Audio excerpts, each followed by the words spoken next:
நஹ்மதுஹு வ நுஸல்லி அலா ரசூலிஹில் கரீம் அம்மா பஅத். அஸ்ஸலாமு அலைக்கும் வரஹ்மத்துல்லாஹி வபரகாத்துஹு. குர்பானி கொடுக்கும் முறை.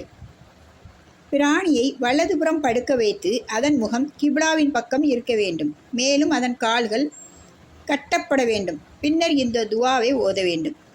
இன்னி வஜ்ஜஹ்து வஜ்ஹிய லில்லதி ஃபதரஸ் ஸமாவாதி வல் ஹனீஃபம் வமா அன மினல் முஷ்ரிகீன்.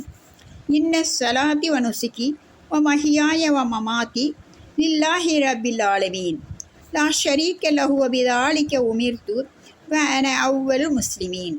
இந்த துவாவை ஓதிய பின்னர் யாருக்காக குர்பானி கொடுக்கப்படுகிறதோ அவரை நியத்து செய்து பின்பு பிஸ்மில்லாஹி அல்லாஹு அக்பர் என கூறி கூர்மையான கத்தியை கொண்டு அறுக்க வேண்டும்.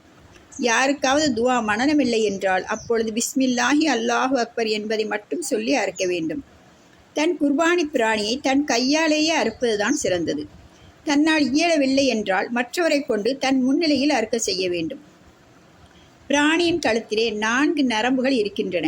ஒன்று உணவுக்காக, 2 மூச்சு விடுவதற்காக, மற்ற 2 இரத்தத்திற்காக உள்ளன. அவற்றில் 3 நரம்புகளை அறுப்பது அவசியமாகும். அப்படி 2 மட்டும் அறுத்தால் அதை உண்பது கூடாது. பிராணியை அறுத்த பின் எதுவரை முழுமையாக உயிர் பிரியவில்லையோ, உடலின் அசைவுகள் பூர்த்தியாக நிற்கவில்லையோ அதுவரை தோலை உரிப்பது, தலையை தனியாக எடுப்பது, உடலின் மற்ற பாகங்களை வெட்டுவது வெறுக்கத்தக்கதாகும். குர்பானி இறைச்சி 3 பங்குகளாக பிரித்து ஒரு பங்கை தமக்காக வைத்துக்கொண்டு 2வது பங்கை ஏழைகளுக்கும் 3வது பங்கை உறவினர்களுக்கும் பங்கிட வேண்டும். குர்பானி கரியை முஸ்லீம் அல்லாதவர்களுக்கு கொடுப்பதும் கூடும்.